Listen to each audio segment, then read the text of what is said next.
Mondjátok meg nekem, hogy miért van az, hogy egy Máté Péter dalban több az életvidámság, mint az összes magyarországi templomban együttvéve, és a hatványát véve.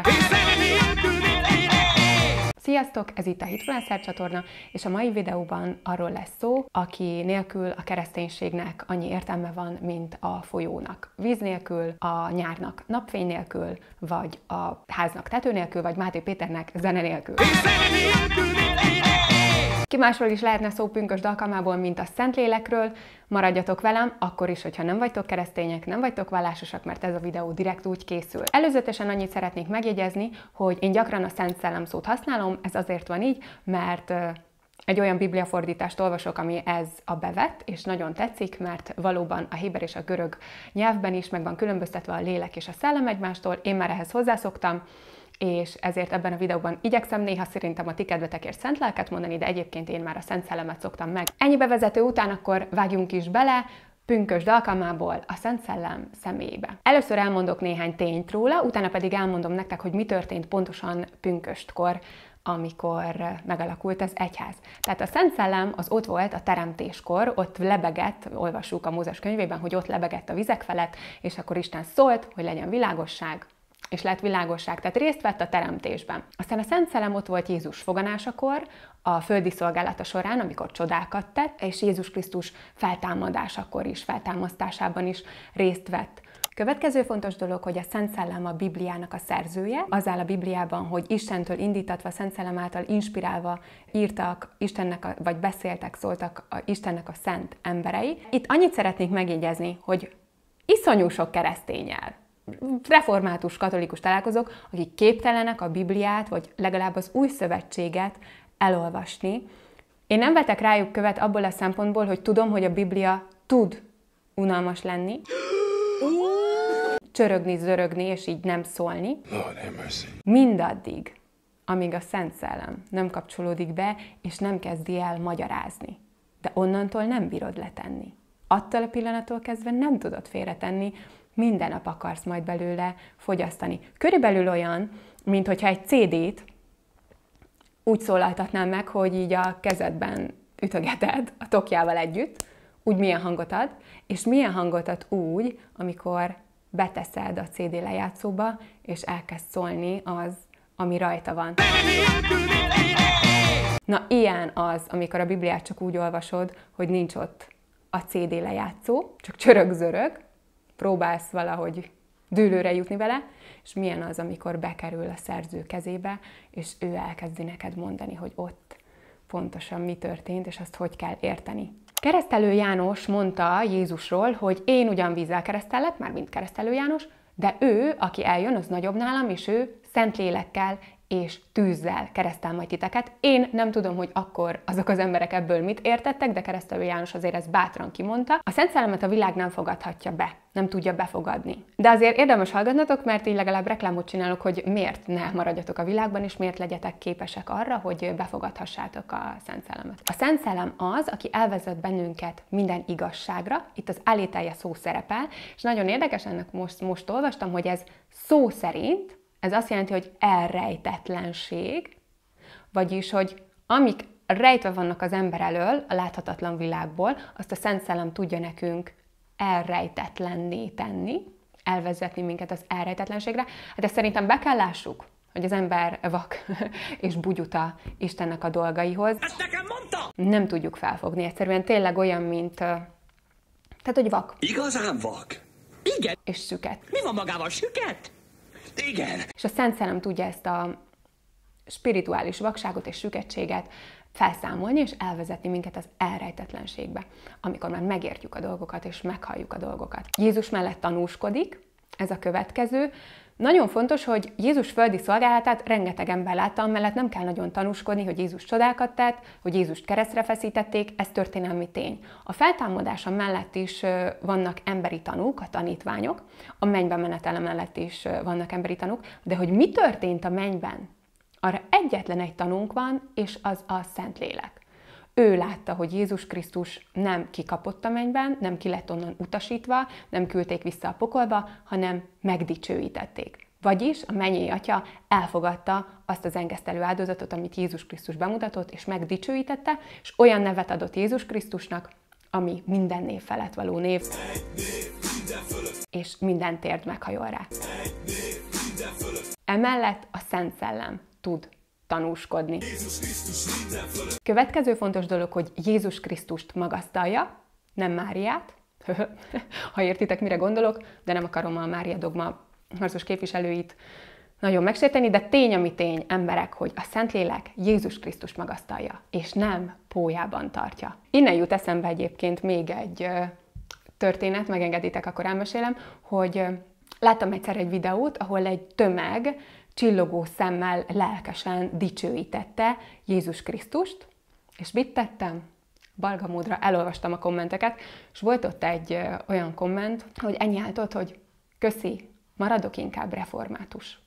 És így elgondolkoztam, nagyon szeretem a reformátusokat, és tudom, hogy nem mind vagytok ilyenek, de hogy látsz egy videót, úgyhogy vallásos vagy hát magadat kereszténynek mondod, azért akarsz a vallásodnál maradni, református maradni, mert ott nem áll fenn a veszélye, vagy nem látod, hogy fennállna a veszélye, hogy véletlen, önfeledten, lelkesen fogod magasztalni egyszer csillogó szemekkel Jézus Krisztust, hát akkor azért én elgondolkoznék, de tényleg, hogy azért maradsz református, mert te aztán így biztos, hogy nem.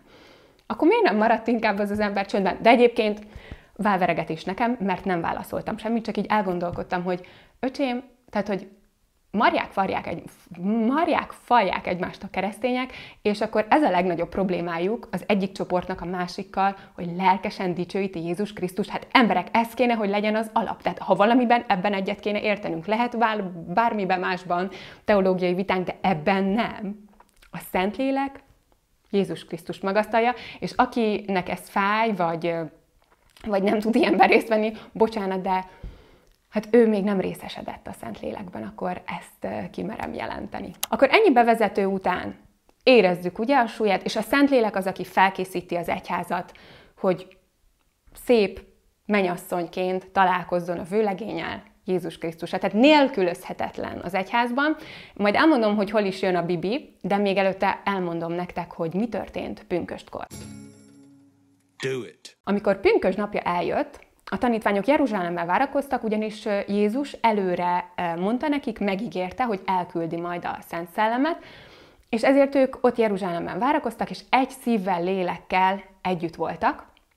Ma egyébként az egy szívvel, lélekkel, azt mások úgy szokták csúfolni kívülről, hogy nincs egy saját gondolatot, tiszta birka vagy. Ezek az embereknek fogalmuk sincs, hogy mit jelent az, hogy egy szívvel, lélekkel együtt lenni. Igen, olyankor nem a saját gondolatai számítanak, és ha eszedbe jut is egy saját gondolat, akkor nem mondod el, mert élvezed, hogy egy szívvel, lélekkel, egységben együtt vagy a többiekkel. Ezt csak zárójelben jegyeztem meg. Együtt voltak, és egyszer csak egy erős zúgás, mint egy viharos szél zúgása hallatszott, és megtöltötte azt a helyet, ahol voltak, és megjelentek lángnyelvek, amik így ráhelyezkedtek a tanítványokra, és elkezdtek szólni különböző nyelveken.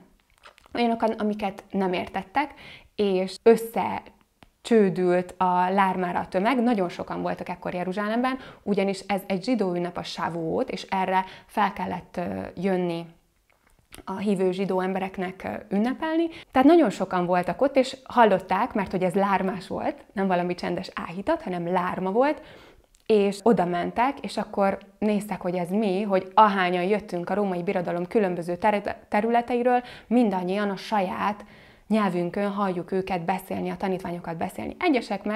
Egyesek bölcsen csak kérdeztek. Én egyébként ezt javaslom mindenkinek, akinek fogalma sincs, hogy mi az a Szent Lélek, és a Szent Lélekben való elmerítés, hogy csak maradj annál a kérdésnél, amit az apostolok cselekedeteiben a tömeg egy része kérdezett, hogy mi akar ez lenni.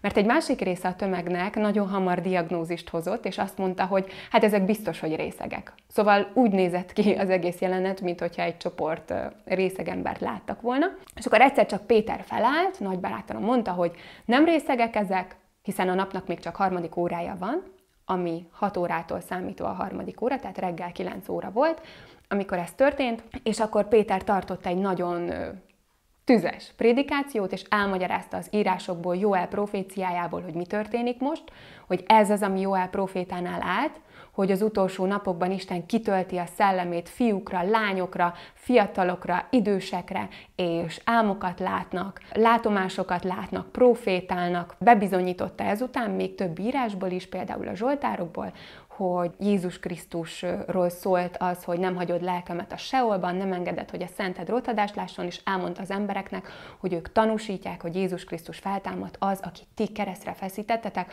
Majd a tömeg kérdezte, hogy most akkor mit tegyünk, és mondta nekik Péter, hogy térjetek meg, keresztelkedjetek meg, és veszitek a Szent Szellemnek az ajándékait. És aznap 3000 ember megtért. Ez történt pünköstkor, létrejött tulajdonképpen az egyház, Szent Szellem nélkül nincs egyház. És ahol jön a Bibi, és ami miatt a templomok ma, ha összeadjuk és hatványát vesszük az életvidámságnak, ami a templomokban található, akkor sincs annyi, mint egy Máté Péter dalban, az azért van, mert kitaláltak mindenféle bölcsnek hangzó teológus okosságot arról, hogy hogyan iktassák ki a Szentlélek személyét az egyházból, hogy a csodák korszaka lejárt, a nyelveken szólást is mindenféle butaságot kitaláltak róla. Körülbelül azt csinálták, mint Steve Jobs-szal, hogy megalapította az Apple-t, aztán kitették abból a cégből, amit alapított, aztán az Apple el is kezdett zuhanni, és csődszélére jutni, és aztán visszahívták, hogy bocsi, mégiscsak kell lesz. Ezt kéne a kereszténység nagy részének is tenni, akik száműzték a szent lelket, és rosszul vannak attól, ha valaki Jézus Krisztust magasztalja. És akkor garantálom nektek, hogy az életkedv, az öröm és a vidámság is vissza fog térni a hívők közösségébe. Szóval én mindenkit bátorítok arra, hogy tegyük félre a sok okosságot, teológusságot, mindenfélét, menjünk oda a Biblia szerzőjéhez, a Szent Szellemhez, kérjük meg, hogy magyarázza el nekünk a Bibliát, mert akkor a Biblia nem unalmas, hanem a világ legizgalmasabb könyve. Mondja el nekünk, hogy hol siklott félre, adjuk át neki az irányítást. Yes, sir. Ennyit akartam nektek ebben a videóban mondani, remélem, hogy tetszett, jöhet a like, dislike, komment, algoritmus támogató komment, a hitfluencer@gmail.com e-mail címen elértek, mint mindig. Kürtöljük tele Magyarországot Jézus Krisztussal.